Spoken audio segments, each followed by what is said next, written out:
Sir, 1 minute, sir. 1 minute. Harsha? Sir, Harish, sir. sorry, Harish.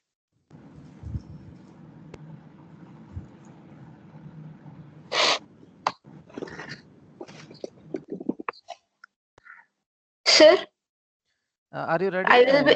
Yes, sir. I will introduce our guests. Yes. So, I'm Samira, sir. 1 minute, Amma, Samira. Okay. Okay. Welcome back, all participants. Good morning once again. Now we'll start our first session, and today our first speaker is Sri P.V. Raju sir. He is head at Water Resource Division in NRSC Hyderabad. He has very vast experience in geospatial techniques and its application to water resource engineering and irrigation management also. Before start his session, I now request Samira to introduce today's speaker to the audience.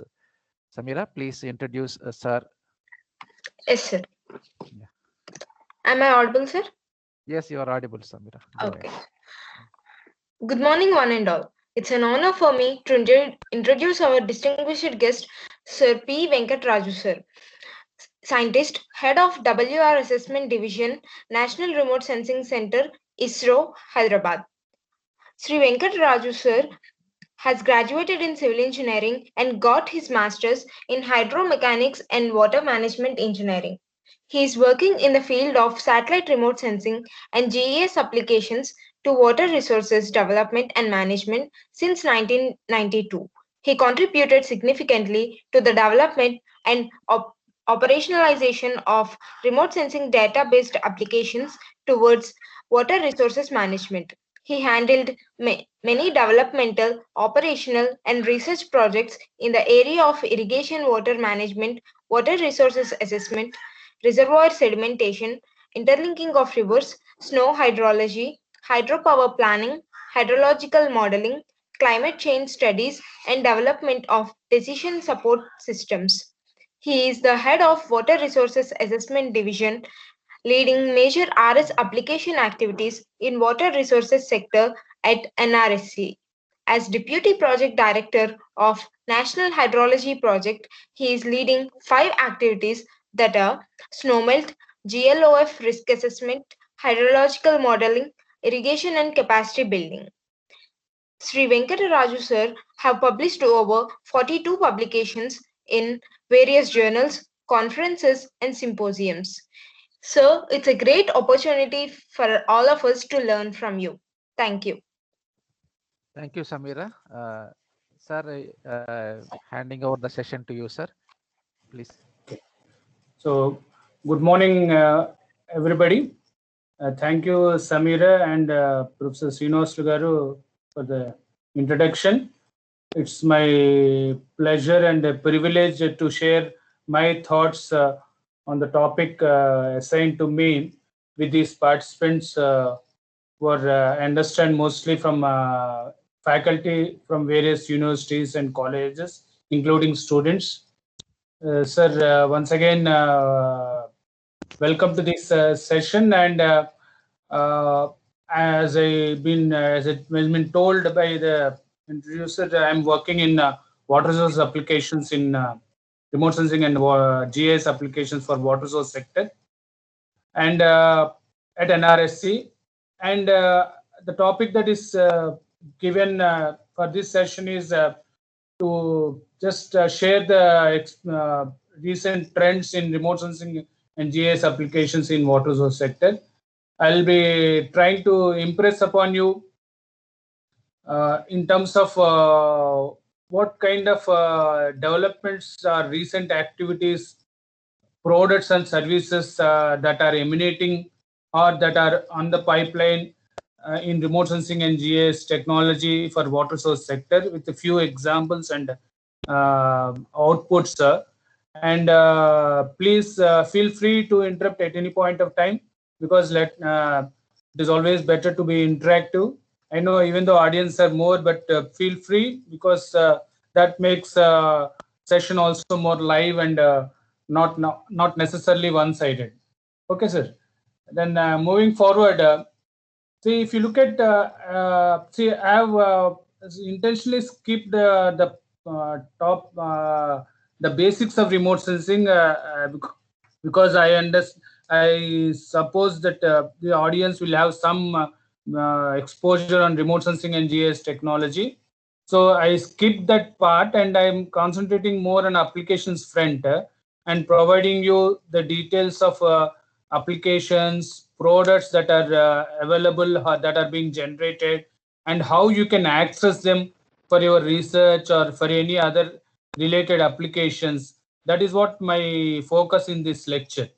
Okay, just to have a kind of a focus or a kind of a orientation, I have in 2 slides I just narrated what are the challenges or constraints in water source sector.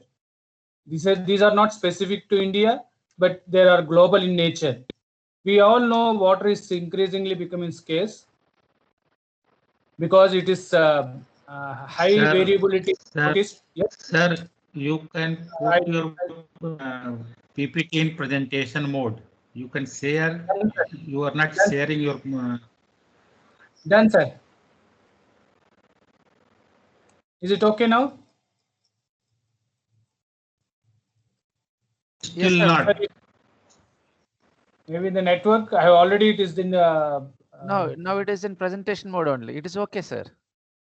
Now is it coming? Okay. Yeah. Okay. Okay, sir. It is in presentation mode. Okay. Good. Thank you for making that point. So we all know water is increasingly becoming scarce, and various reasons for that: changes in climate or whatever you call it, and it's increasing frequency, uncertainty in variability of precipitation, and leading to uncertainty in water availability.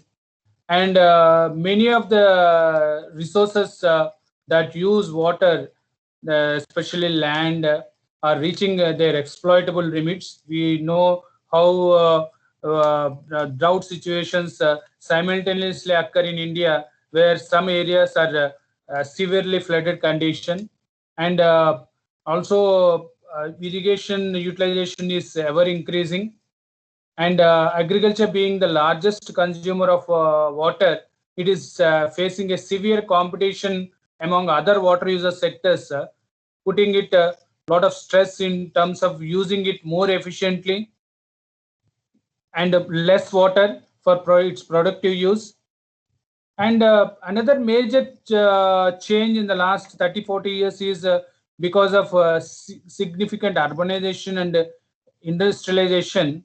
The water demand, especially domestic and industrial sector water demand, even though its quantum of demand is very low in terms of total water availability, but because of its continuous nature of requirement and protected nature of requirement, the water demand is increasingly becoming localized and geographically concentrated. For example, take a typical case of Hyderabad. For 30 years back, it was around less than 25 lakhs. Now it is more than 1 crore and reaching 1.2, 1.3 crores. Delhi, now it is almost more than 3 crores. So where do we get protected water supply for a population of 3 to 4 crores at a higher elevation, generally at a location where water resources will be relatively less, and obviously it is putting a lot of stress and on the bringing it from somewhere where it is supposed to be used, like diverting from Krishna. And also, we all are experiencing the climate change impact. We have noticed, and there are many documents that the recent past, the high intense rainfalls are increasing, extended dry spells are also increasing, making the change in water availability, changes in water demand, and increased water disasters. And this is all putting a lot of challenges and constraints in water management. And there is a significant demand to have a decision support system which accumulate water-related data with no time latency, no delay, and convert this data into informed decision. Data to informed decisions is the need of the hour. Somebody's the mic is on, sir. I request them to switch off the mic so that because now it's okay. Now, in order to meet these challenges and overcome these constraints and develop an integrated water sources management which is on sustainable and efficient nature, we need a lot of information about water sector. I just listed here some of them, not necessarily they are in entirety, but these are the few set of information which are needed right from the rainfall, either observation data, near real time, near past data, or rainfall forecast, water availability in near real time, both spatial and temporal, and what is the demand, how best we can increase the in situ water harvesting and conservation, and many other aspects I have listed, and especially climate change advisories and adoption strategies.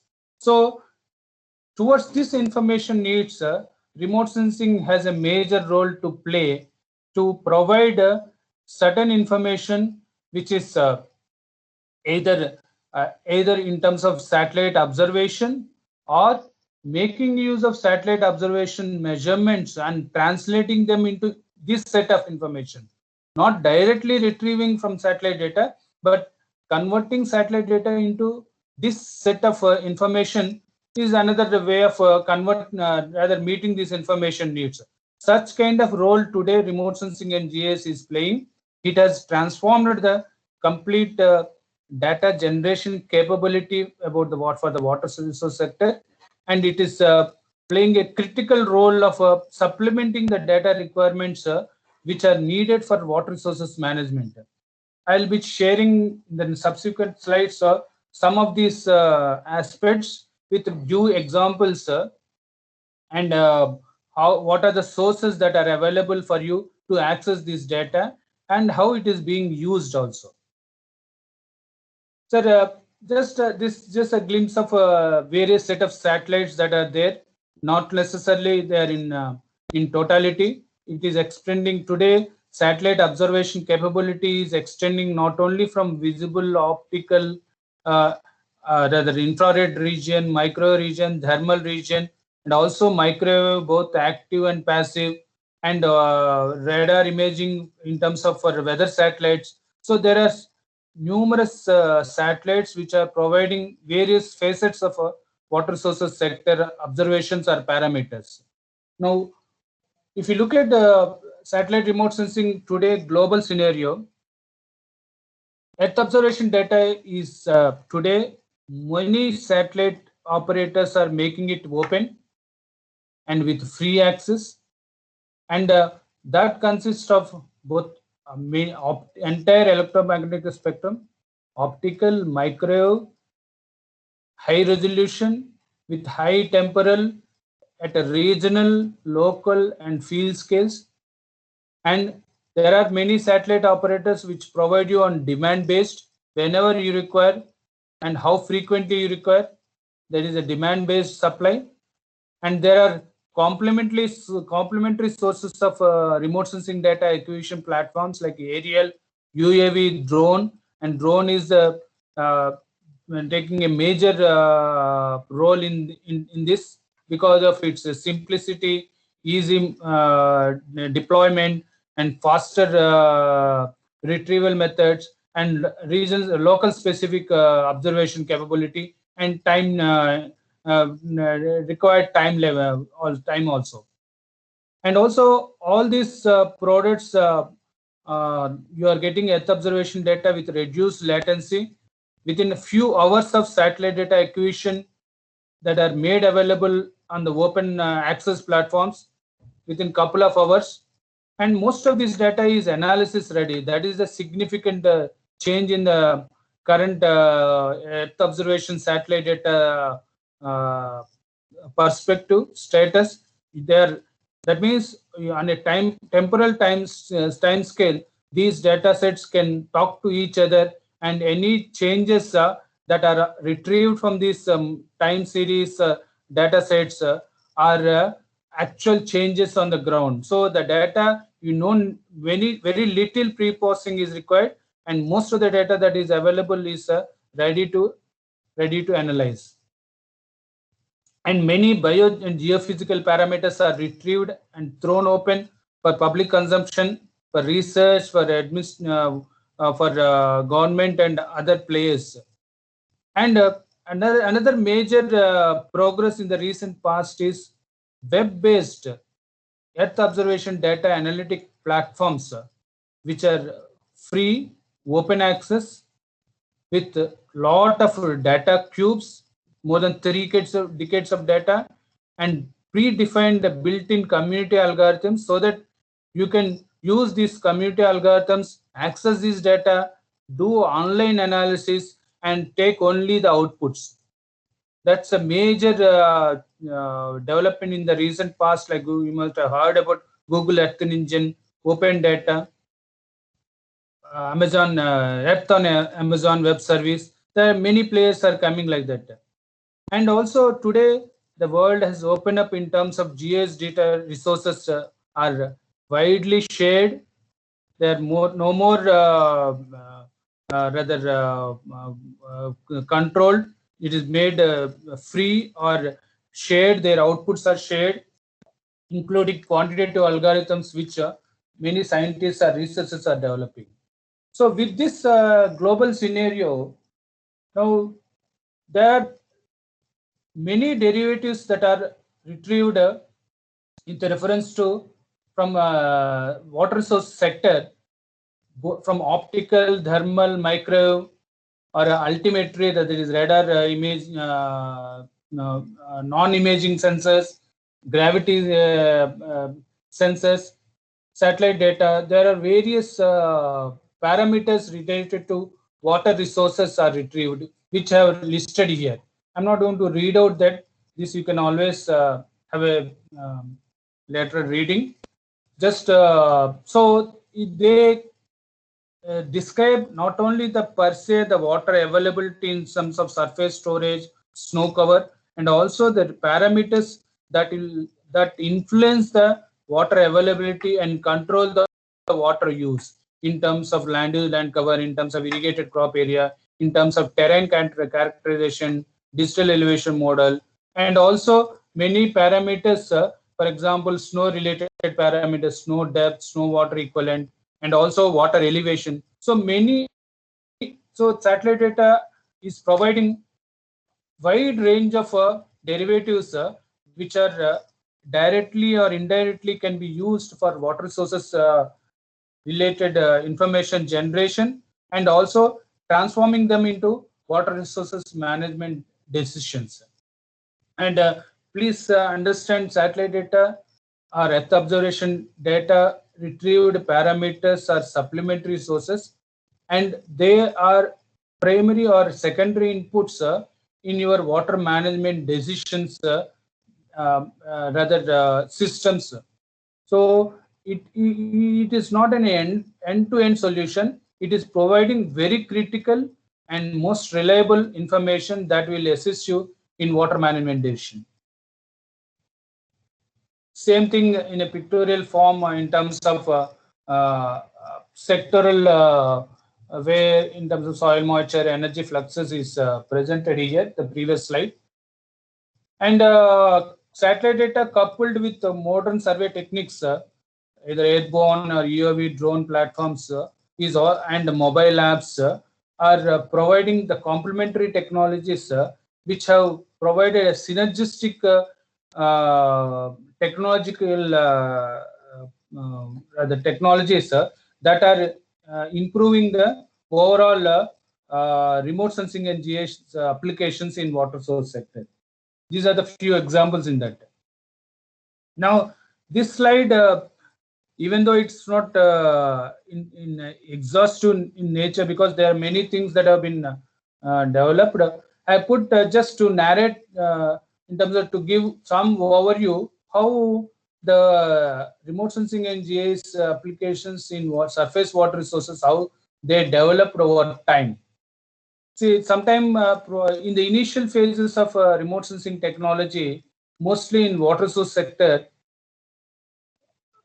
it was mostly broad surface features were retrieved, like surface water body, snow cover, total crop extent, because it is more of a readily retrievable information from the satellite data, predominantly using visual interpretation, to some extent early stages of digital processing, digital image processing. Slowly, as the satellite observation capabilities have progressed in terms of multispectral resolutions, there are new applications have emerged, like in addition to surface water body snow cover, there are other like flood inundation mapping, reservoir studies, irrigation command area, regional studies for watershed planning, river morphological studies. And further, during 1999 to 2008, during that period, the high resolution satellite data started emerging, which has thrown open many local scale applications and micro level applications, and also the satellite constellations and wide viewing capabilities of the satellites have started providing high frequency satellite data, providing a monitoring capability in because water being a very dynamic feature, surface water dynamics, snow cover dynamics, irrigation progression. So during this period, the multispectral, multi-temporal satellite data has provided new opportunities in expanding the satellite remote sensing applications in water sources sector from a regional scale to local scales.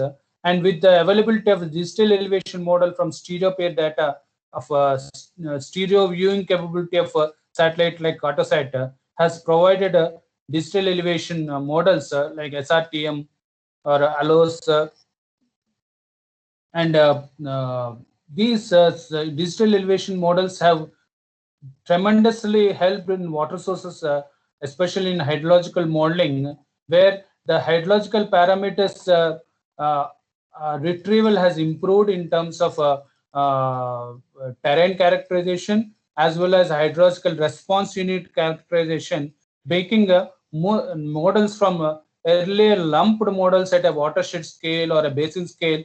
Now they have become semi-distributed or to some extent predominantly distributed hydrological model, which is one of the major significant progress in this decade. And carrying forward these developments, and with higher constellation and new sensors in micro L-band sensors as well as passive micro radiometers, providing a wide spectrum of observations in over the Earth land surface features, has provided many new applications, including terrain 3D modeling, high resolution satellite data, water infrastructure monitoring, and interlinking reverse inputs, and many hydrological parameters started emanating from Earth observation data like soil moisture, evapotranspiration, snow water equivalent, water elevation from the satellite altimetry. And these are very efficiently put into use to generate a lot of water related information like water availability, surface runoff, groundwater prospects and groundwater storage. And this kind of observation capability has led to various hydrological modeling, employing very high intense hydrological modeling techniques, as well as the development of information systems which provided which facilitated systematic archival of data, retrieval of data, and converting the data into informations and it for the decision making. And this is in brief how the progress has been made in remote sensing applications in the water source sector. And beyond 2020, there are many things to come. I'll just give you some overview in the subsequent slides. And moving forward, organized this presentation, providing various important parameters that are important for water sources sector, which Earth observation satellite are able to retrieve and provide access in near real time. And with some examples of those outputs, I have examples I have listed here. I have included my presentation. Okay, I'll just move forward in my presentation. So we all know precipitation is the primary source, and it is the main driver and of all hydrological processes. Just a minute, sir. Just hold on, sir.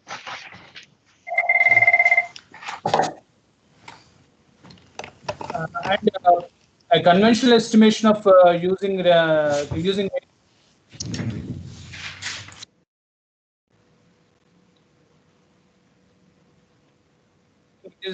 provide spatial distributions or related applications. We need aerial estimates of precipitation. While there are established techniques converting point data to spatial data, today satellites equipped with multi-spectral observation capability in visible, NIR, and microwave region, passive and active microwave region, are capable of providing quantitative estimation of precipitation, that too at a spatial scales. Even though there are uncertainties associated with this satellite-based precipitation, but they provide the aerial distribution of precipitation, which is one of the important element in capturing the water resources availability, and further applications in terms of surface runoff generation, or in terms of water availability, or flood forecasting, flood modeling, and other things related hydrological modeling. So even though it is a complex and with uncertainties of very high extreme precipitation and low precipitation, still today there are wide applications using these spatial estimates of from satellite platforms, because it is almost on a near real-time basis. You get this spatial estimates of precipitation, and they have reached a good level of maturity with a reduced latency. And there are various products. If you see these products, both in real time and near past, there are various products are available on the web. That is what I have listed, including the sources where you get daily or sub-daily precipitation measurements across the globe. For example, take GPM, the third one here. It is at a 10-kilometer spatial grid. Every 30 minutes, that means half an hourly global precipitation is obtained. And this is, you can download it on a near real-time basis and do your whatever applications you are trying to develop. That kind of capability today the satellites are providing. And of course, there are since there are uncertainties, there are errors associated with satellite-based precipitation. There are newer techniques are being developed by the conventional nodal agencies like IMD, by merging this satellite-based precipitation product, which is providing a spatial distribution of precipitation intensities over time, and with field observed rain gauge data. Now they are bringing on a daily basis. That today, if you go to IMD website, IMD Pune, at this website, you get yesterday's rainfall data at 0.25 degree. That is, even though a bit coarse resolution, but it is a merged product of GPM rainfall as well as field observed more than 6,000 stations data over the country. They have IMD, which daily they recording. They combine these two and provide daily rainfall data over India, including temperature and minimum maximum temperature. So this is how the data is very fundamental information that is required for any subsequent water sources application about precipitation is available, including weather forecast data. They are available from the global data sources.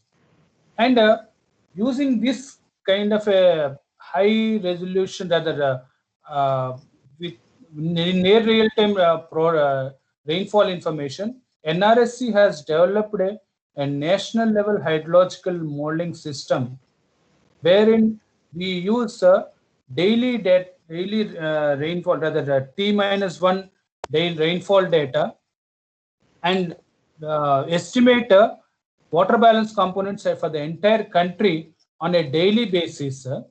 Use and provide a grid-wise surface runoff, profile soil moisture, evapotranspiration, and this is being done and web published since 2013 with a T-1 day latency, and they are freely downloadable in NetCD format.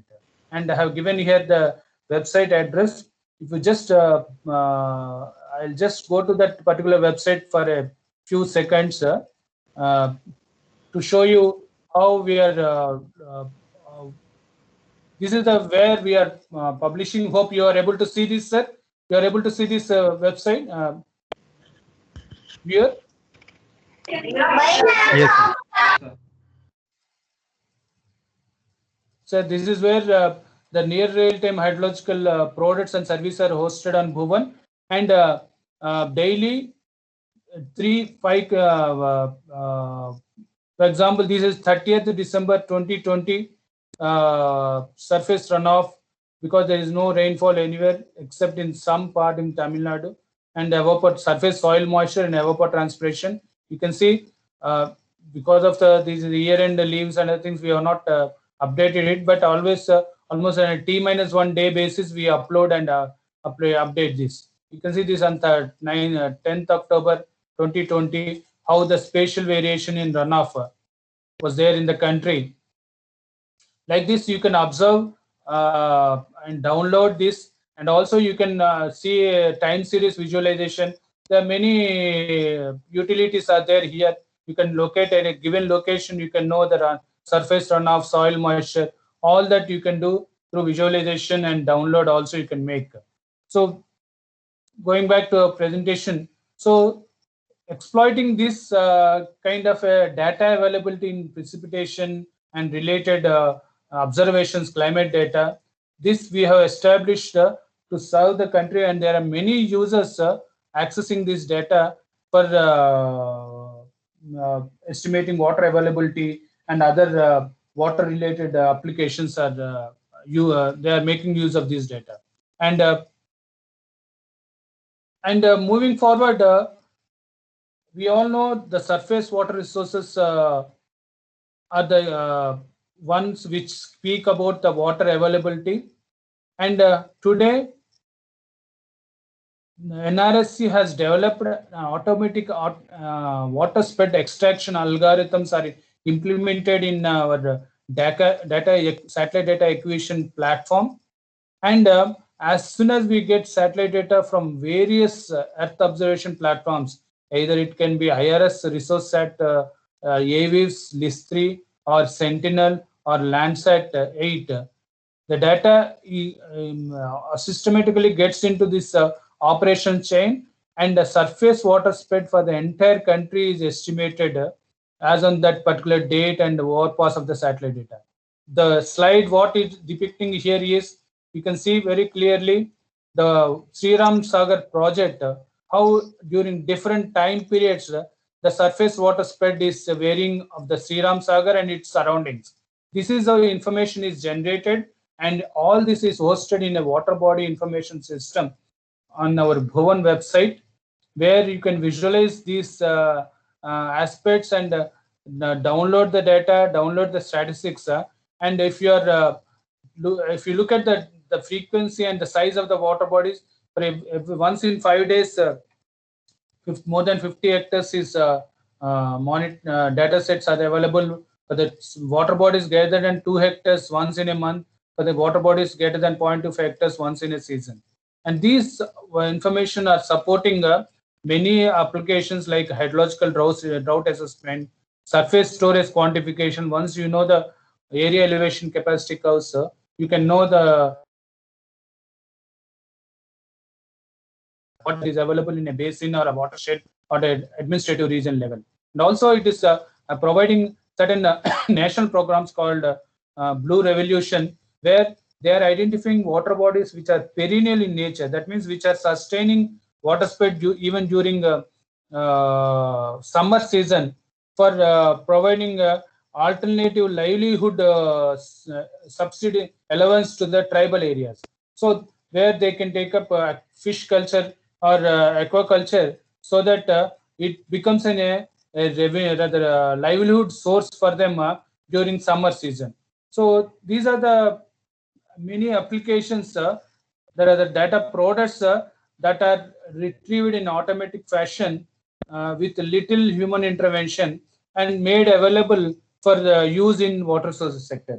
Similarly, there is this is a typical example of a same water body information system that is there on Bhuvan website, where you can see for a particular reservoir, Nagarjuna Sagar, how it is temporal, the water spread is showing, and you can all take this data and download. You can visit this site and for further information on that. Similarly, there is a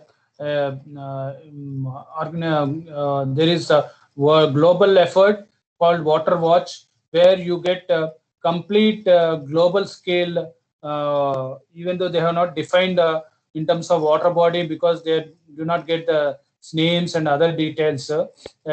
Give for any given water body, the last 25 years of data is available. 20-30 years data is available. And click of a mouse on a particular location of water body, you get what is the area temporal trends and in area, and you can download them. Such kind of products are today available for on water spread dynamics and converting them into water storage quantification for use in water management.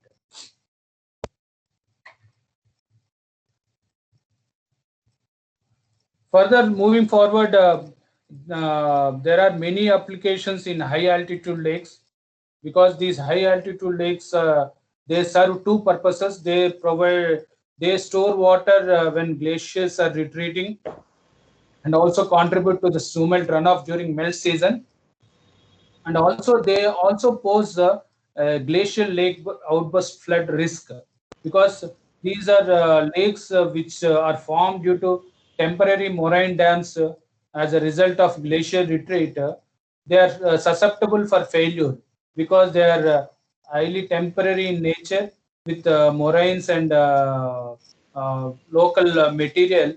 And when the water spread in these lakes they increase, you must have heard about Kedarnath disaster, where high cloud burst coupled with a glacial lake outburst has resulted that devastating disaster in Kedarnath area.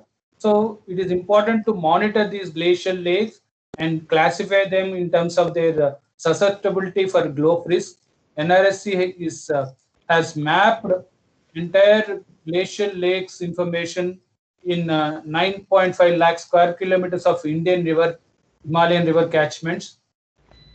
More than 32,000 lakes are mapped using LISCO MX data, and we have characterized there in terms of their type of lake, their terrain, topographical related characteristics, geological characteristics, hydrological characteristics have been created in terms of attributes, and they have been ranked and prioritized for glow risk for two river basins. Brahmaputra is in progress. Very recently, this Indus Basin River Basin Atlas has been released by Secretary Minister of Jal Shakti. This is available on IndiaVaris platform. Sorry, I missed to give the link here. Just go to the IndiaVaris platform. You get on the top of itself a National Hydrology Project link also. You get on the top of it, you can download this atlas and get all this information. This is an example of Indus Basin, how different types of glacial lakes are mapped, and their ranking is not seen here, but we have prioritized them in terms of their glow risk also. Moving forward, we all know the snow is one of the snow cover is one of the very important water resources for us, especially the northern Indian rivers, Indus, Ganges, and Brahmaputra. More than 20%, close to 20% of their annual flow, and especially 80 to 90% during summer season is as a result of snow melt from this Himalayan snow catchments, which are more than 60% don't lie, rather they not from within Indian administrative region. So satellite data is the only source of capturing the snow cover extent and its dynamics from this highly rugged, inaccessible and within inaccessible terrain, which is more than 60% is not within our country. So there are many efforts, not only from India, we are generating daily snow cover is translated into fortnightly snow cover for entire Himalayan region. This is one typical output, 16th to 30th November snow cover output over Himalayan region as derived from AWIS data, resource set 2. And this is a Moody's global snow cover image of November. And these data sets are available since 2002 from Moody's and since 2012 from AWIS data sets. And many other snow cover related parameters are retrievable from passive and active micro remote sensing platforms like AMSR-E, AMSR-2, and also GCOM and SSMI.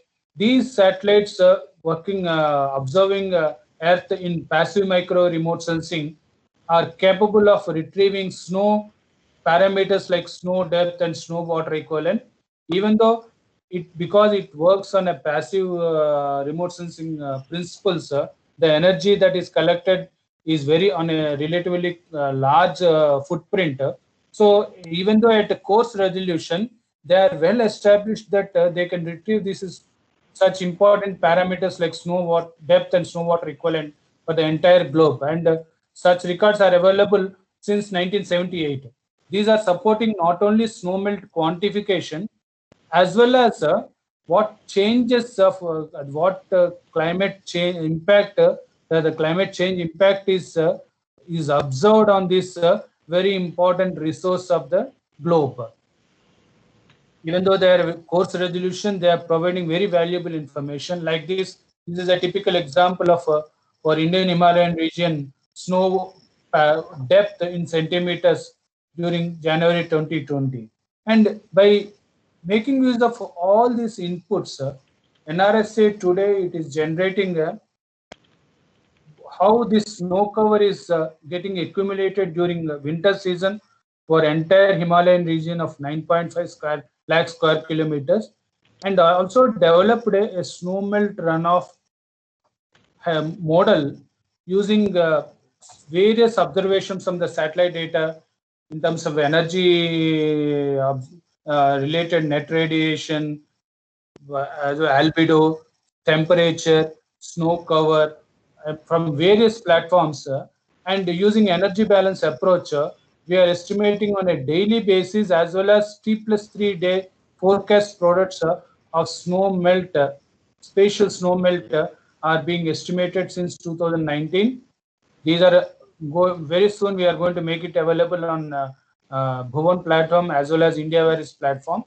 And what exactly it is useful is we can estimate how much is the snow melt in advance runoff it is going to result in at various locations on the streams that are located in this region in advance, so that such information will be made available to various installations, hydropower sites that are existing here, as well as to the various reservoirs that are located in this region. For example, take Bhakra Reservoir, which almost receives more than 150 MCM of inflows during melt season, and it is serving more than 2 million hectares of cropland, irrigated land. So by providing advanced information to how much inflows, snowmelt runoff based inflows are going to come with Bhakra Reservoir is of immense use to Bhakra BS Management Board. So this kind of effort is providing, and this particular image, what it is showing is the interannual change from 19 to 20. You can see why it is so important. Snow cover, snow water equivalent, and snow melt runoff are not consistent, They vary from year to year significantly, and they also vary from place to place all across the Himalayan region.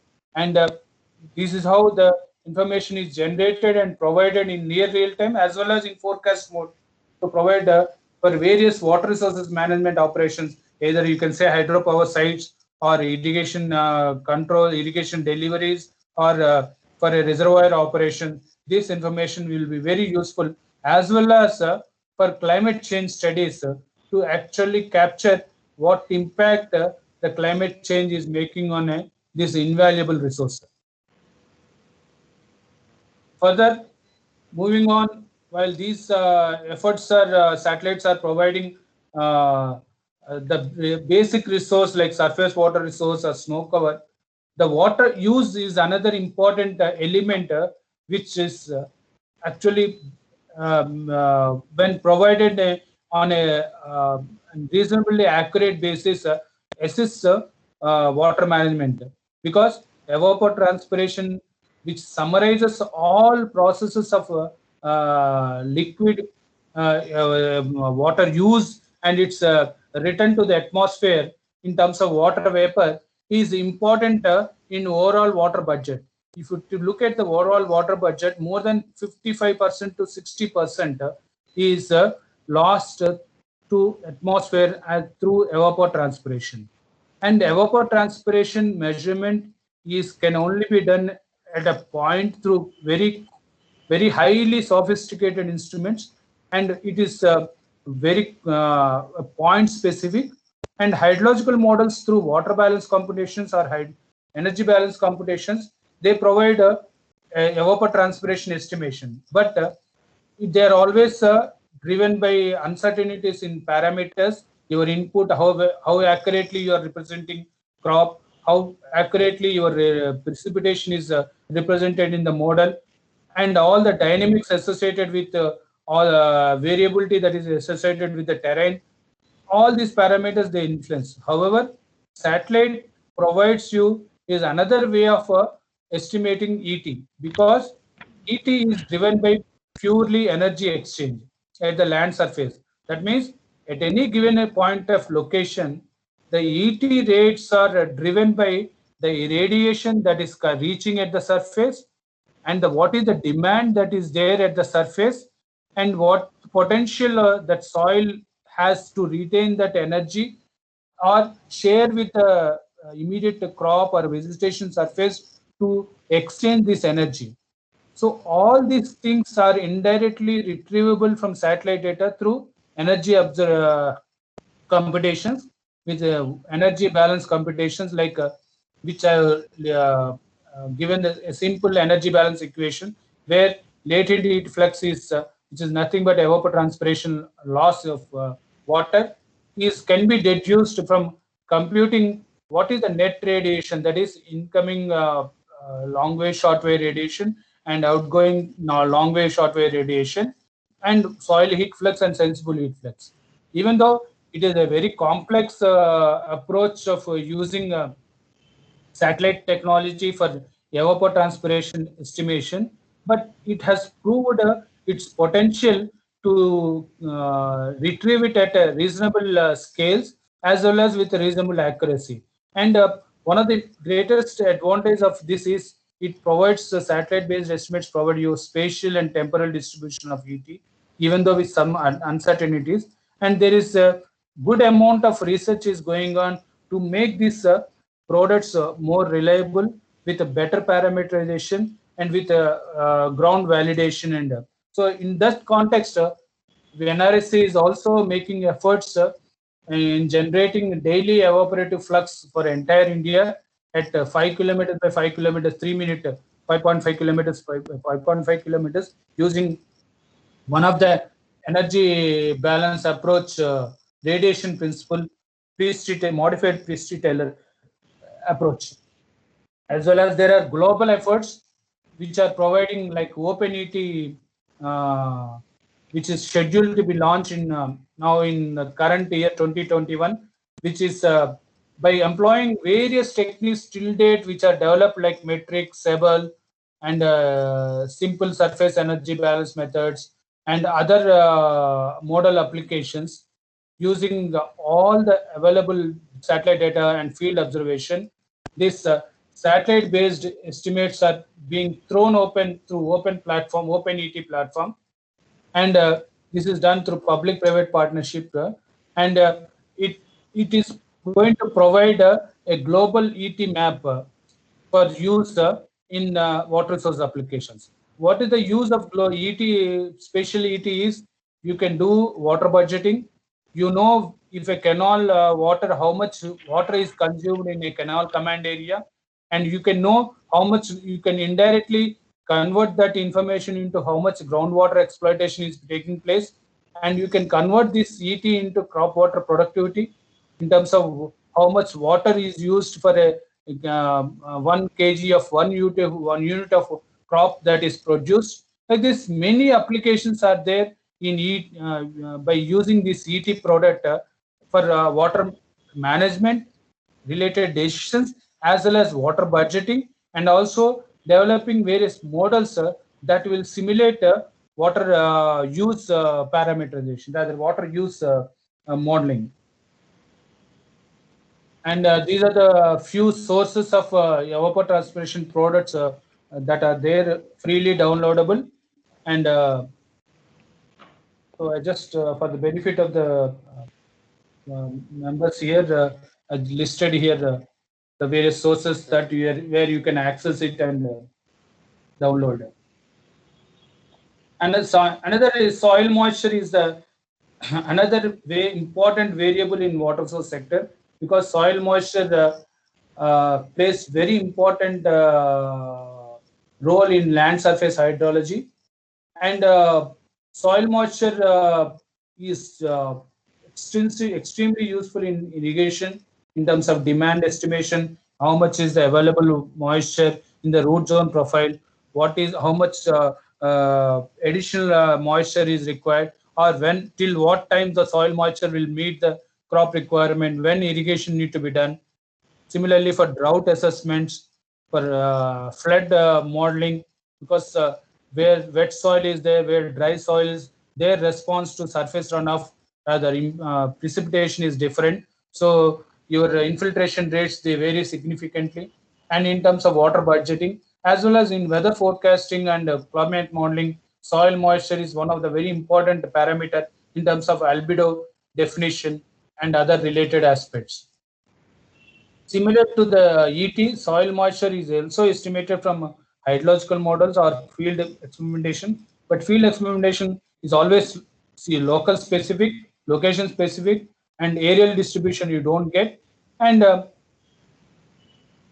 even though you get from hydrological model, they are always constrained by your data inputs and reliable parameterization.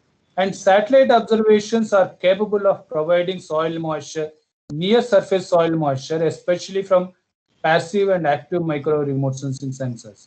And passive remote sensing sensors have established that near surface soil moisture can be retrieved, even though topsoil 0 to 5 centimeters, but it is a very important retrieved reliable information, and many satellites are exclusively launched to provide soil moisture, even at coarse resolution 25 to 30 kilometers since 1980s or 1990s, like SMOS, AMSR, AMSR2, soil moisture map, and active SMAP to provide global near surface soil moisture estimates in the last 2 decades, more than 2 decades.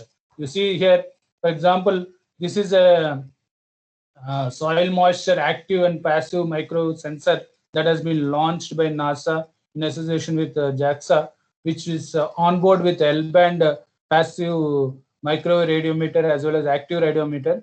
But with the overall objective to synergistically use both the passive and active to generate a fine resolution soil moisture product. Unfortunately, active micro sensor has failed, but they are continuing to provide a near surface soil moisture product, and various products are generated right from 36 kilometers to 9 kilometers, providing not only near surface, and coupled with the land surface model, they are converting into a root zone soil moisture. These are available for download. Anybody can download and make use of this. And since 2015 onwards to present, these data sets are available. NRSC also is making such effort. We are generating a hydrological model based, which I have shown you earlier. Surface soil moisture product is generated using model based computations using climate data, as well as AMSR2 based soil moisture is also generated and hosted on our Bhuvan site, both of these things. And they are used for various applications like drought assessment, and also they are being shared in with India Varies. And there are many global outputs are there, like soil moisture outlook, which is NASA initiative, where it is providing what is the liquid water content in the top 2 meters of soil through combining satellite as well as model based observations. Like this today, soil moisture, which is very important, one of the fundamental water parameter, is being generated from remote sensing platforms and integrated with the hydrological model to generate a fine resolution product and made available for water sources applications. Like this, and this soil moisture we are converting into availability index to translate this soil moisture into the irrigation crop need. And these are the sources of soil moisture. Open data sources for soil moisture, where you can access and download them free and make use of for various water sources applications. Sir, Srinivas garu, I can continue up to what time? Sir, you can. If it is over, sir, your session is. Your No. Same slides are there. Just I wanted to. No, you can continue up to 1 o'clock, sir. No issue. Okay. Then I'll go easily.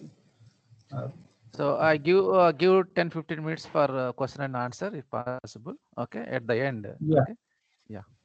Yeah. If a participant would like to interact at this stage also, I'll just put a pause and discuss with them. Okay.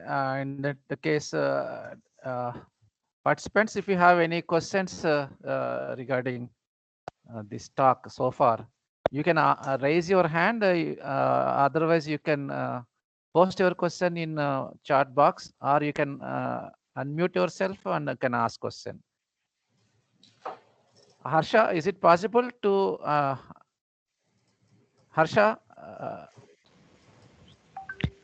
Hello. Am I audible? I have a question, sir. Yes, sir. You are audible, sir. Please ask. Sir, you said that. Hello. Kindly introduce. Yeah. You said that the soil moisture data monitored by the satellites are being used for estimation of root zone water requirement also. Yes. But then I'm afraid that with 36 kilometer or 9 kilometer resolution, how such data can be of practical application for civil for the water resource engineers on a national scale or on a state level scale, monitoring and having an idea about what is the water availability, that is fine. But then on a field level condition, can there be some kind of modification or modeling can be done? If you can throw some light on that, it will be good, sir. Thank you. Yeah, thank you. Very pertinent question. Definitely, sir. It is not that directly this 36 kilometers or 9 kilometers, for that matter, even 5.5 kilometers is useful for a field level water requirement assessment. Primarily, this is providing a regional scale or watershed scale information. Now, there are efforts to combine hydrological modeling, modeling outputs combined with satellite-based observations, because satellite-based observations are providing the actual field conditions on the ground. So these field conditions are not always well represented on the ground by hydrological model, but with a synergistic use of a satellite-based soil moisture product as well as hydrological modeling, there are techniques are developed like ensembling or downscaling techniques, where this coarse resolution that soil moisture information is downscaled to a reasonable level where it can be used for water sources management, or for example crop water estimation, crop water demand estimation. For example, what I have shown you the slide, the previous slides are here. This particular slide, you can appreciate here. See, what we are trying to develop here is using the soil moisture availability index, which is nothing but what is the deficit in terms of with reference to field capacity. So when we compare with the water holding capacity of the soil at a given location, and what is the residual that is available, that is with reference to field capacity, water holding capacity, how much time the soil moisture will be adequate to meet the crop water demand, when the irrigation intervention need to be done. This is what the soil moisture product will provide you, even though not exactly at the field scale. But when you are looking at a field scale, you need to downscale them into by using necessary field level information. For example, if I have a 5.5 kilometers soil moisture information, that speaks about an average value of that particular 25 square kilometer grid. Now, how do I downscale it? I need to know within this 5.5 kilometers by 5.5 kilometers, what the ground composition is there, how much extent of cropland is there, and how much barren land is there. Are there any reservoirs? That comes from land use land cover. That, and another set of information also I need what kind of crop type information. That comes from the field information, what type of crops are there, what is their stage, and what kind of soil data that is there from the field information. So when I use them, when I integrate all these things, I can downscale 5.5 kilometers to a reasonable level where I know which pockets of within this 25 square kilometers area where the soil moisture will not meet the crop requirement. So that advisories is what presently that is being used in terms of irrigation demand or crop water demand. Hope it is clear to you, sir. Yeah, thank you, sir. Thank you so much.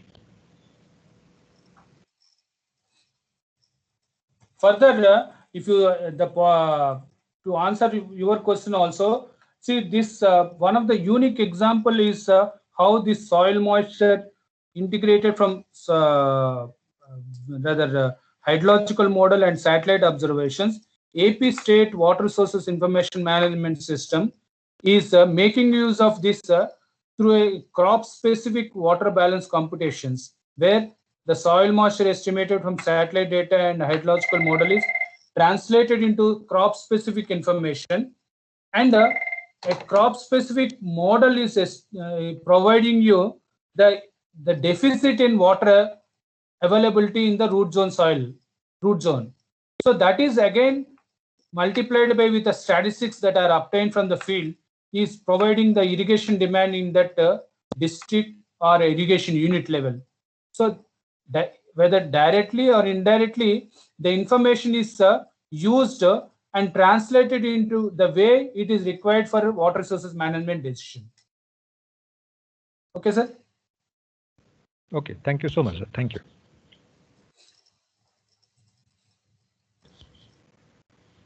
Any questions from participants? You can ask now. Hello. Yes, Yeah, sir. please. Sir, I would like to know how the climate change will impact on your results actually. Is there something, any factor that you have considered for all the soil moisture and other things? Sir, I'm not very clear the way you are asking, what the context you are asking. See, for example, because of this because of this climate change, and in your hydrological analysis, how that has been accounted actually? Is that something like any variation because of these climate changes for over a period of time? Sir, to answer, if I put your question correctly in the right perspective, climate change is going to alter the precipitation trends, precipitation availability, and also it is going to change the not only the demand that is there, evaporative demand, climatic demand. Now both these counts will alter the how soil is retaining its soil moisture, how much moist soil moisture is available at the given location. So if you're looking for a climate change impact evidence, the long-term soil moisture data retrieved from satellite data is providing where the soil moisture is getting dried up very fast, or where the soil moisture storage is depleting, becoming low, where soil moisture is not meeting the irrigation demand crop water requirement.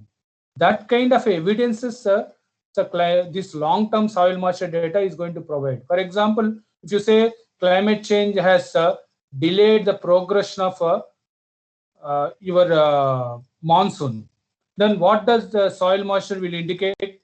Soil moisture will indicate that in case there is a delay in onset of monsoon, it will show that June month in India, for example, June month soil moisture values will be lower compared to some 20 years back or a decade back. So that kind of evidence, because soil moisture is one of the essential climate variable.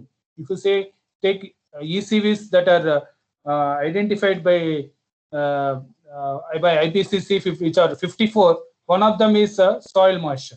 So soil moisture variability across space and time is going to provide you the evidence of climate change impact in terms of the amount of soil moisture as well as the changes in soil moisture occurrence.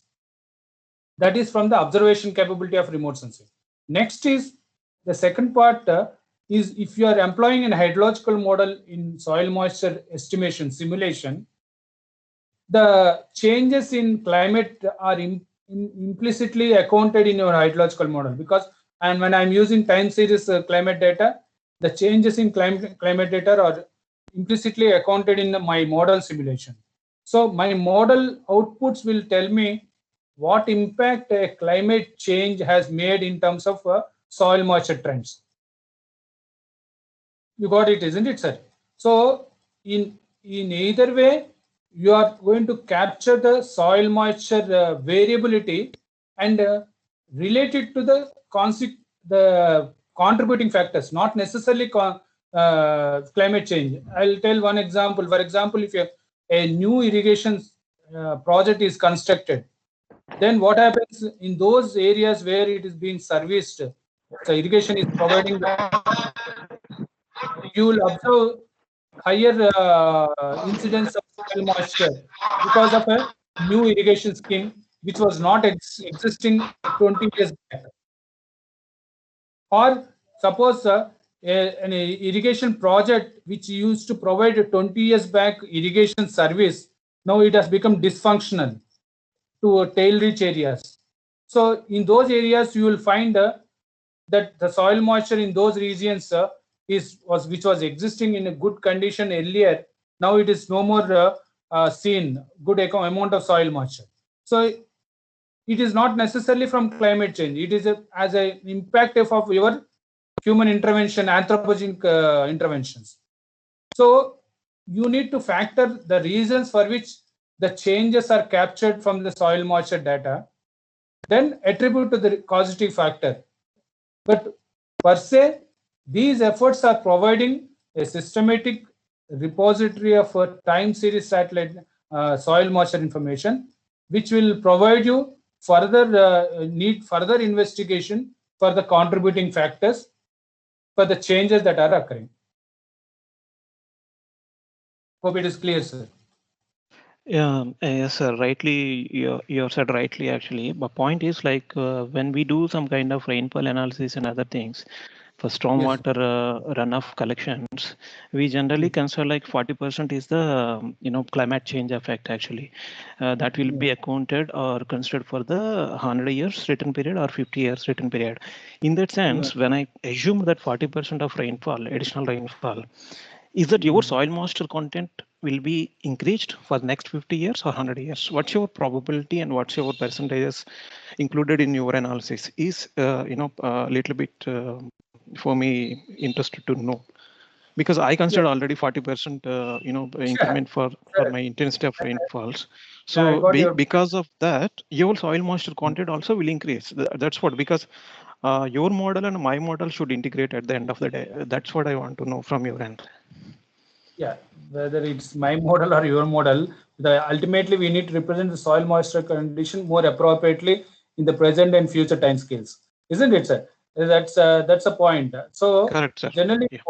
so it is. I would put it in this way. See, when you want to account for a climate change or in a future time period, the soil moisture availability is function of your evaporative demand, land cover that is in a given location, land cover or land use, as well as precipitation variability. For example, if you take a precipitation, continuous 10 days precipitation is there, then it will saturate entire soil, and next 15 days it may retain more soil moisture.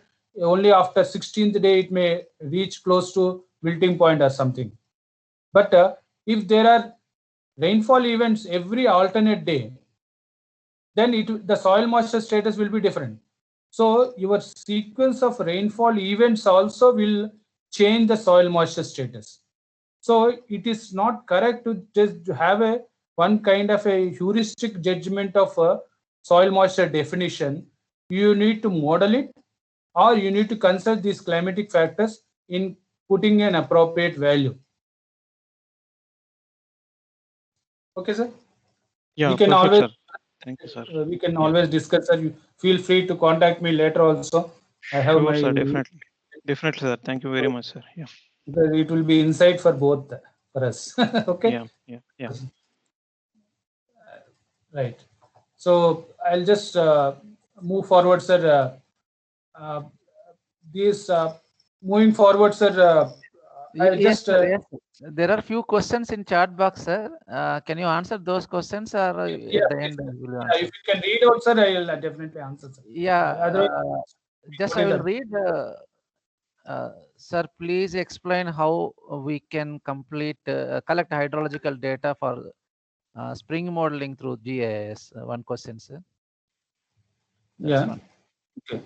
Sir, this is a new area that is on demand, like spring watershed management and other things, sir. This is a bit complex, sir. It is not that easy, because spring watershed definition itself is a much debatable, and identification a spring watershed itself is a big research area. However, the kind of efforts that are going on today, if you see, National Institute of Hydrology has brought out an effort where they are developing a web GIS system for springs, locating springs, and spring watershed management initiatives. Exactly, if I understood your question, what exactly is that, sir? Again, repeat. Can you repeat? I will repeat. I'm not seeing that question. How we can collect hydrological data for spring modeling through GIS. That is his Yeah, question. see, some of this terrain related as well as land cover related, it is always a standard procedure as we are doing anywhere else. You can do that. But springs is a typical rather behavior in terms of their source is not clearly known. Some of the outlets, what you see, what you perceive, and not necessarily the only outlet. So they could be some other conduits which discharge the spring waters to other regions of the area, and they're not governed by surface character profiling, surface terrain characteristics. So general characteristics of terrain and land cover, which are obvious in nature, can be collected from remote sensing platform.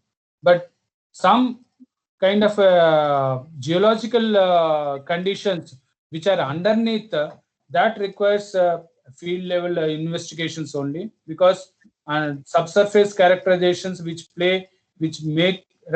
influence a lot this springs behavior is it is not feasible from remote sensing to get it. Okay, sir. Another question, sir. Somebody has Shamita Garg has asked how we can collect rainfall data to generate IDF curves for last 35 years. That is his question, sir. So there are various sources for rainfall data, sir.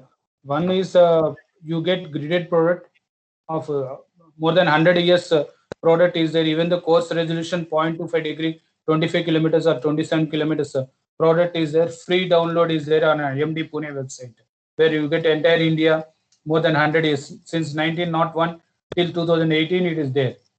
If you are looking for a regional level, relatively larger watersheds, catchment or basin, that can be used for generating this.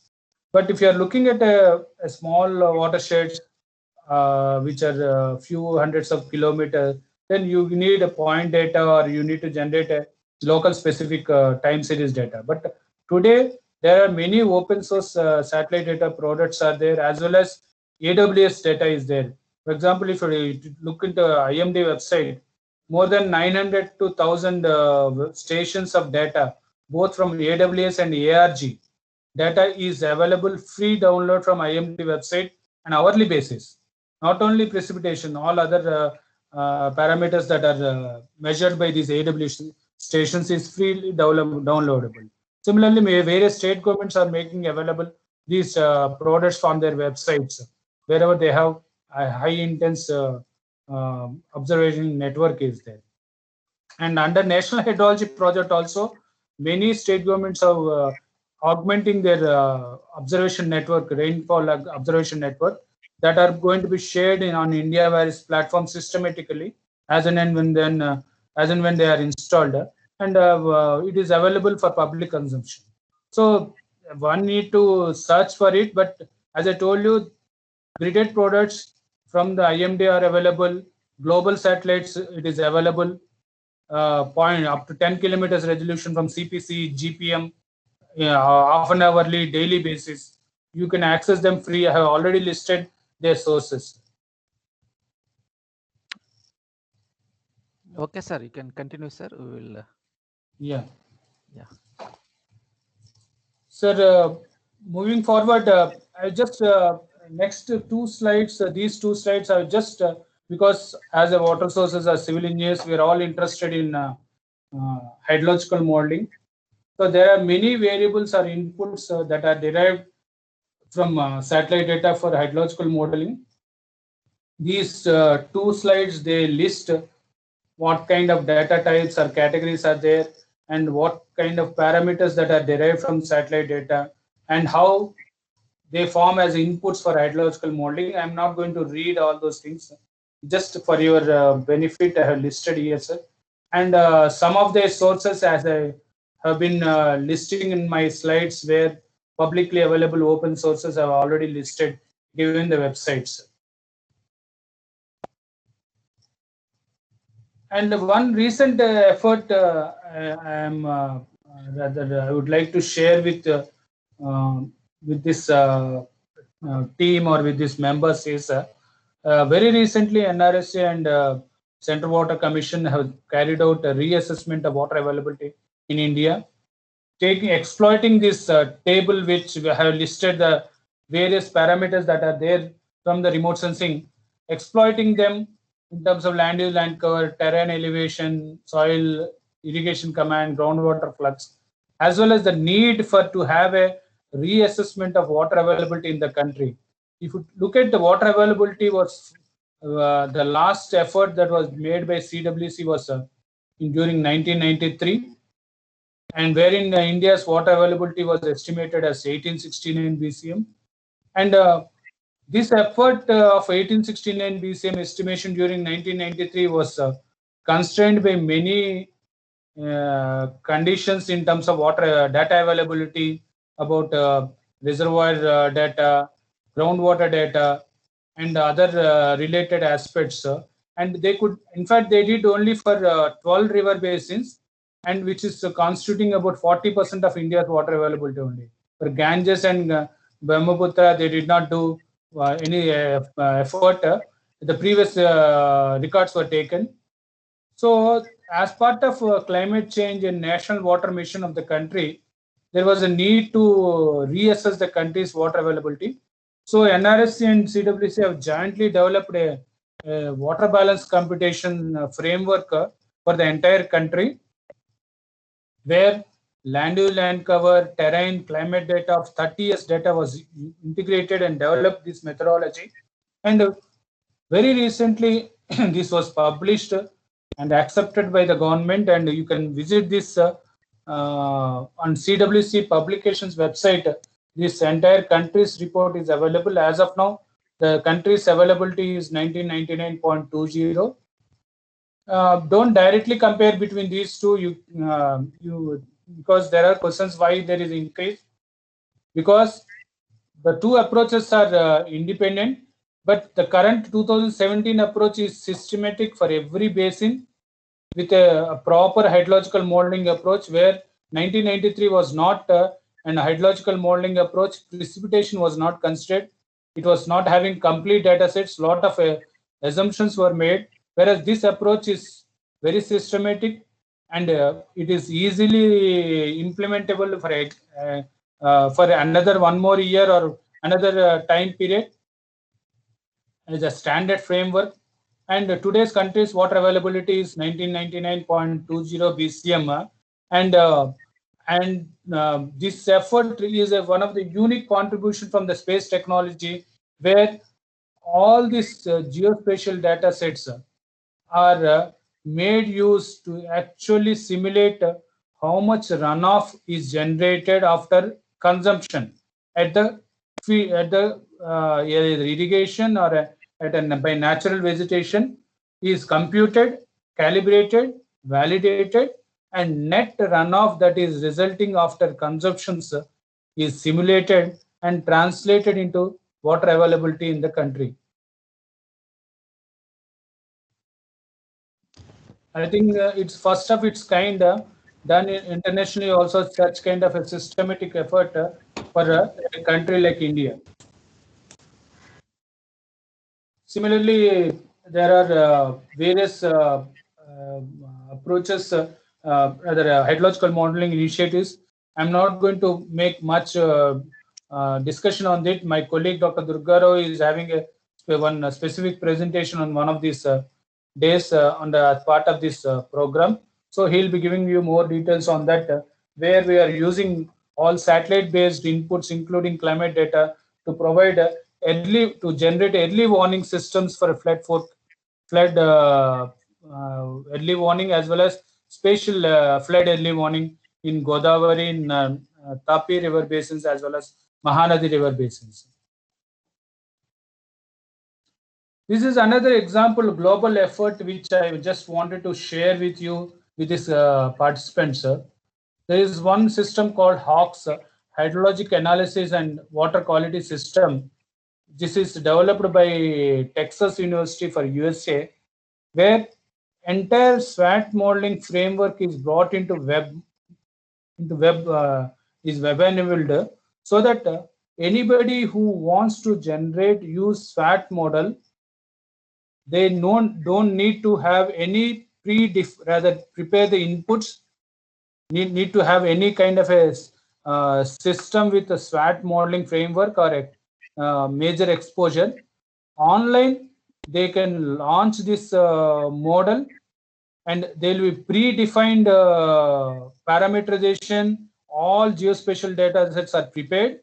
If they define their area of interest, at the back end, the model will run, SWAT model will run, and all outputs from the SWAT are generated, like surface runoff, sedimentation, erosion quantification, water quality information are generated online, and that can be downloaded and used for various water resource applications.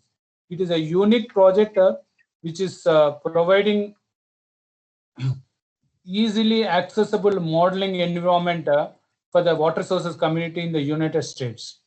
Now, NRSC, in collaboration with IIT Madras, are going to initiate such kind of a environment framework for entire India. We are calling it as HUMID. Very soon, we are going to sign MOU as part of National Hydrology Project, where a web-enabled SWAT modeling framework we are going to develop and make it available for our Indian research community as well as water sources stakeholders. What is the use of this is anybody wants to do a simple hydrological modeling in terms of surface runoff estimation, in terms of crop management interventions modeling, in terms of sediment load transport modeling. They can log in into this and define their area of interest, and the entire model run will be done. At the back end, they can generate output and make use for their water resources related applications. If they have got sufficient expertise, they will be allowed to change this parameterization, do customization, and improve the performance of the model also. This is going to be launched, rather we are going to initiate it very soon, and we are expecting it to be launched in 2022. These are the few examples from the Hawk system that is existing in for USA at by Texas University. I'm not going to get into details. You can just visit this website and create a login and see all its credentials.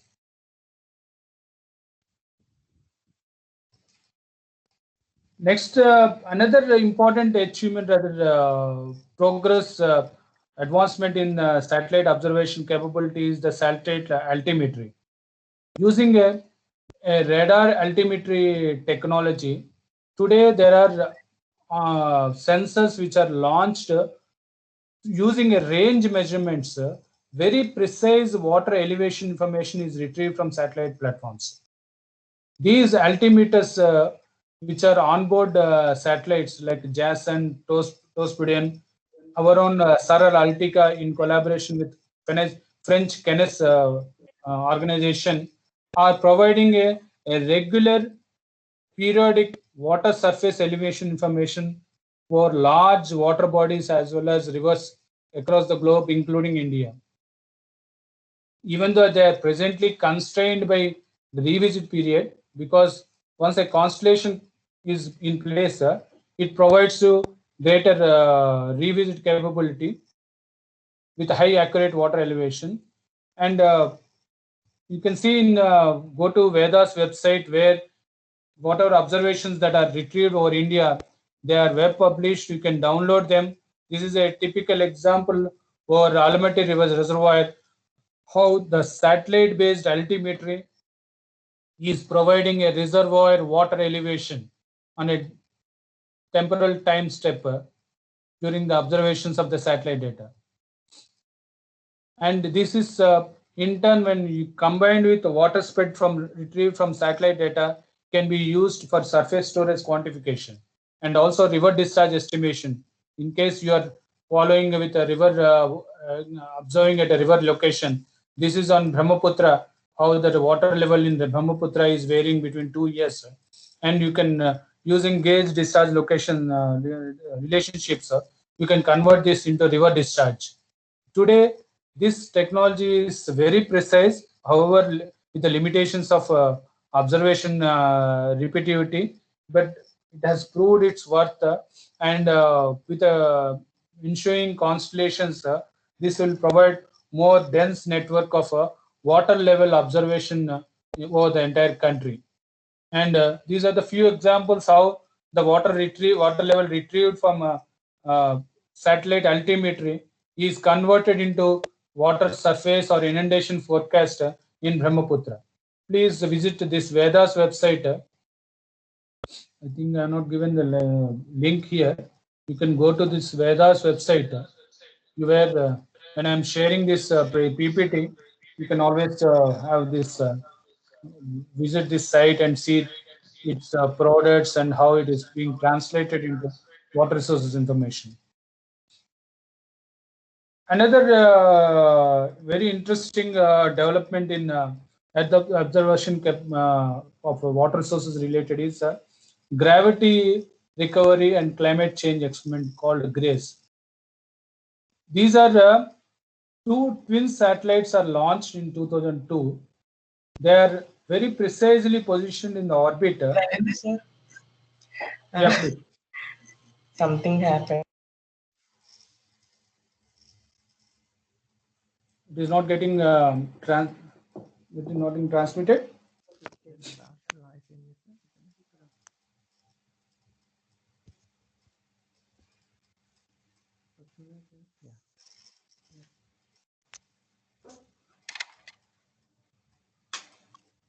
The connection is lost or what? Sir, I'm hearing you, sir. So you are It is audible, sir, even for me also. Sir, kindly go ahead, sir. You are audible, sir. Okay.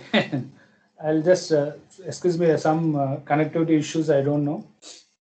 So this twin set of satellites, when they're very precisely positioned in orbit with a tandem movement, they are designed in such a way that the Earth's gravity will displace them, will change their position, relative position.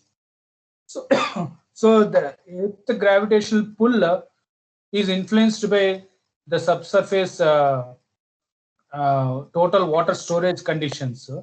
So indirectly, the subsurface storage, total water storage conditions are retrieved using this kind of a measurements, and it has proved its worth that total water storage can be retrieved, and it is very widely published and acknowledged that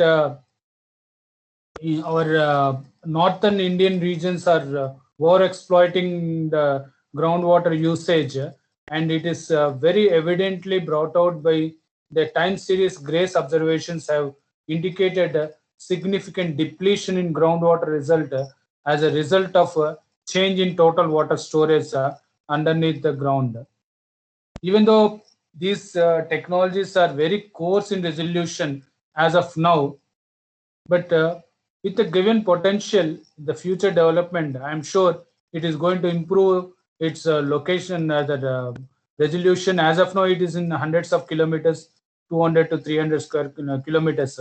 So as technology develops, we'll be able to get it more finer footprints. And there are many follow-up missions like GRACE, FO, which are going to provide a continuity of this kind of observation from the satellite data. Just I'll take another 5 minutes. I'll not take much time. Just to impress upon this community, today there are many open web platforms of Earth observation data management analysis have come up, which I have listed here, like Google Earth Engine. You all might be very aware. It is very popular, like Sentinel Hub, Open Data Cube, Open Evo, Pips Cloud, Earth on Amazon Web Service, Sepal. All these platforms, they are providing free access of satellite data, ready to use satellite data. They're having large repository of data in terms of data cubes, more than 3 kg of data. They are sharing community algorithms for analysis, and they are providing interface which are open geospatial consortia software interfaces where you can develop your own algorithms and share with the research community. And providing a web service. All these are through a web service with all open data exchange, cloud computing, and this has changed complete the way we can access the satellite data, the way we can analyze the data. Today, many. Is it okay, sir? So they have really transformed the way we handle the satellite data and making it more amenable for widespread usage and access.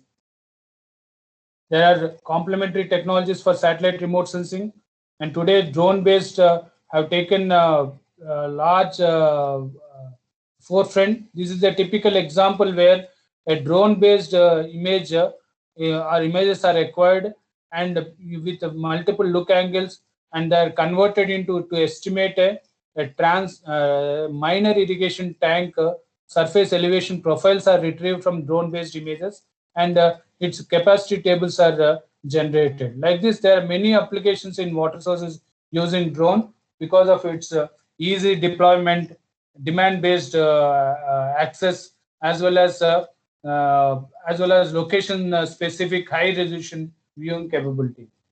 And as I narrated earlier, the convergence of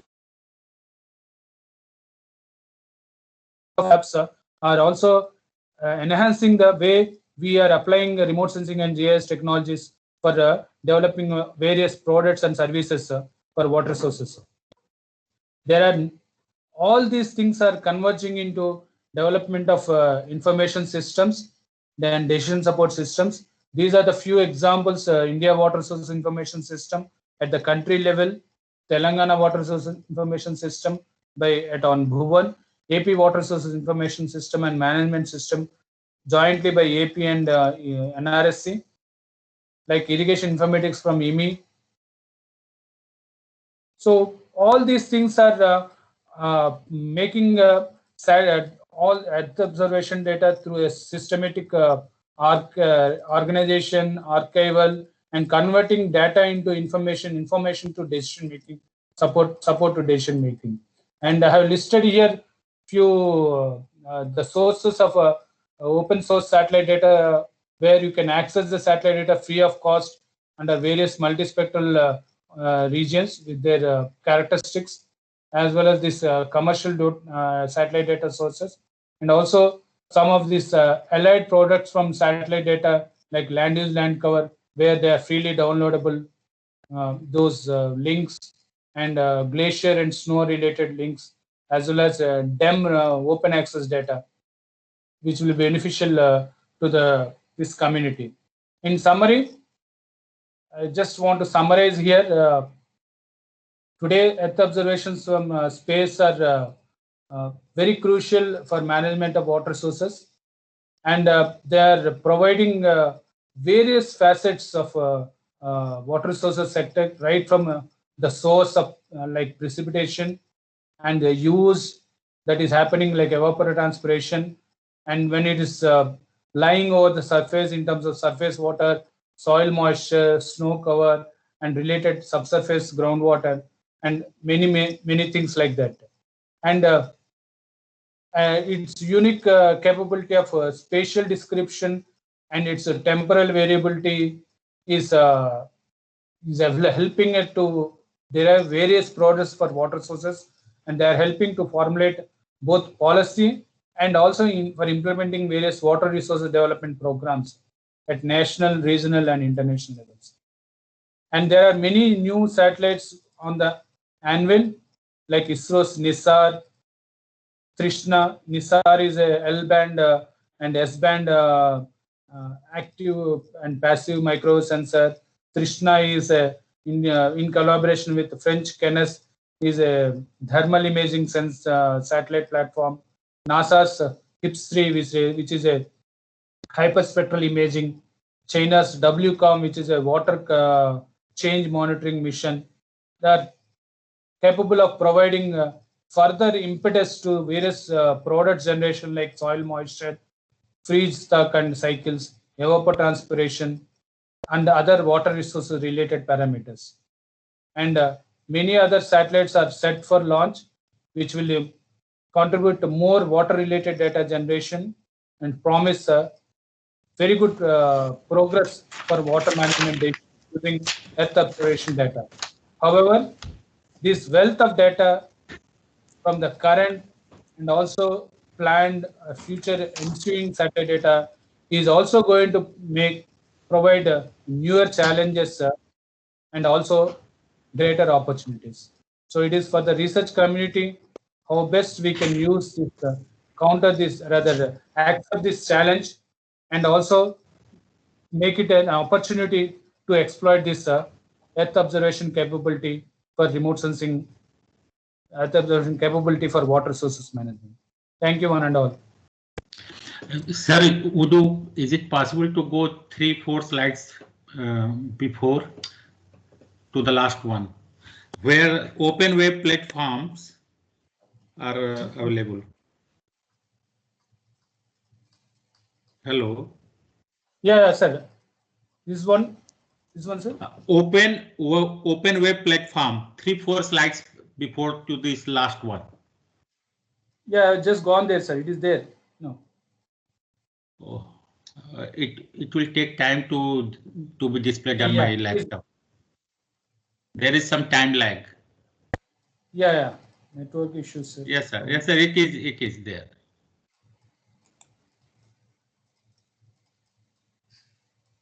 Any specific points, No, sir? sir, we will share the slides to you. I think. Okay. Sir is kind enough to. It is send very all necessary to be shared. Yeah. So I'll share these slides to Professor Srinivaslu. He will in turn send it to all the participants. Please. Okay. Thank you. Thank you very much, sir. Srinivas, sir, that concludes my lecture. Thank you very much. Thank you very much for a very informative lecture. Yes, sir. Yes, sir. So participants, we will stop here. I think we will after we have a lunch break now. After lunch break, we will start second session sharp at 2:10 o'clock. 2:10. Okay. 2 o'clock 10 minutes. Okay. Please join before 2:10. So Raju sir, thank you very much, sir. Okay. Yes, sir. Thank you very much. My pleasure, sir. Hope useful to them. Yeah. Right. Thank you very much, sir. We will drop the call now. Hello. Yes, sir. Please, sir. Sir, I think a small query from my end actually that you have mentioned about HACS model, right? Yes. HUWKS. That model is only valid for US region, or is it something like? That environment is developed for US or United States by Texas University, because entire data parameters, all this been prepared and hosted on the website. Okay. Now we are going to start similar effort for India. Okay.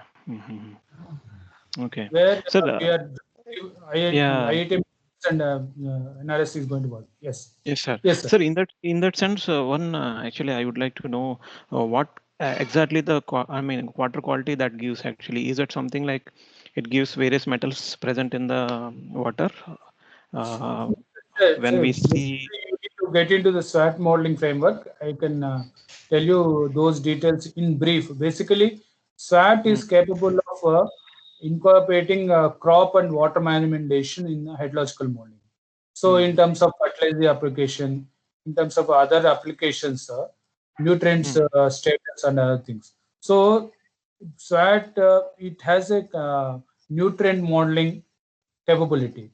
So the built-in capability of whatever it is that is coming out from the SWAT, you can always. Okay. 100%. Sir, only one thing I would like to know, like we do some kind of stormwater runoff, especially when we work for the highways. On highways, there'll be some kind of runoff collected through pavements. In that pavement, there'll be a chances of mixing with the oil and other things, and all those things will be captured in that model, or otherwise in your proposed model. See, those it is very difficult to have such kind of a location-specific pollutants that are existing. Because pavement, I don't know, I'm not sure, or has a kind of a pollution with a crop-related soil parameter. Voice is completely breaking, and there is some noise behind you. Actually, it may not be Yeah, you. Maybe it's not me, sir. Somebody else is speaking. Yeah. Someone is. Sir, Prince, somebody is speaking, sir. Screenshot. Prince, sir. Yes, sir. Yeah. Hello. So, am I speaking with Mr. Tripathi? No. I'm Nageshwar actually. Nageshwar speaking. Okay, Yeah. sir. So SWAT has parameterization related to crop and soil related aspects. I'm not very sure whether this the artificial source of other pollutants like what you said, oil things, whether they get incorporated and they are also integrated into the modeling method. I'm not sure, sir. Yes, but we need to confirm. Okay. Yes, sir. Fine, sir. Yeah. Okay, sir. Fine, sir. Hello. Okay. Okay, sir. We will stop here, sir. Raju, sir. Oh, yes, Okay. sir. Thank you very much. Race model and how it will be used for various.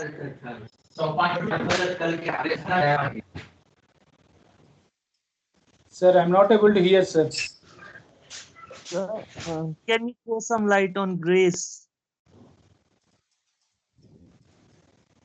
Who is speaking, sir? Sir Prince, Yeah. So what exactly you want, sir? Further details. sir, how we can use it for various applications related to water resources?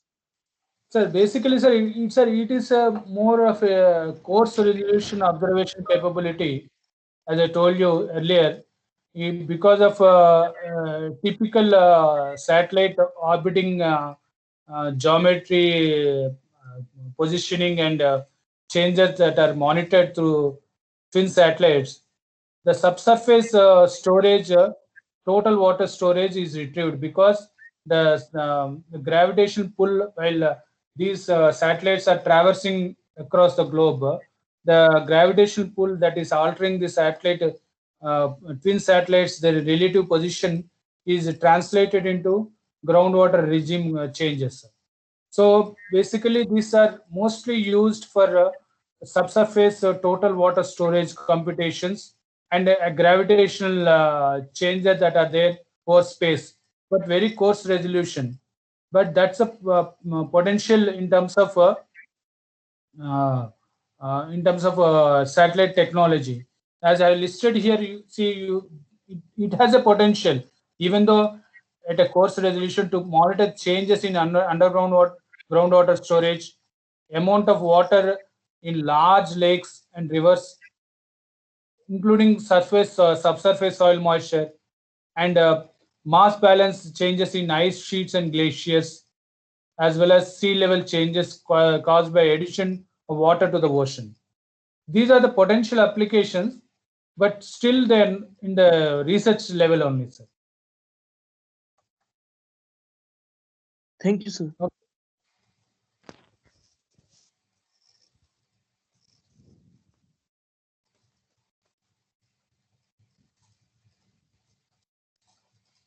Okay, sir. Srinivas garu. Okay, sir. We'll close session. Right, sir. నాకు మళ్ళీ next step 7th. Yes, sir. Yes, sir. I think yours is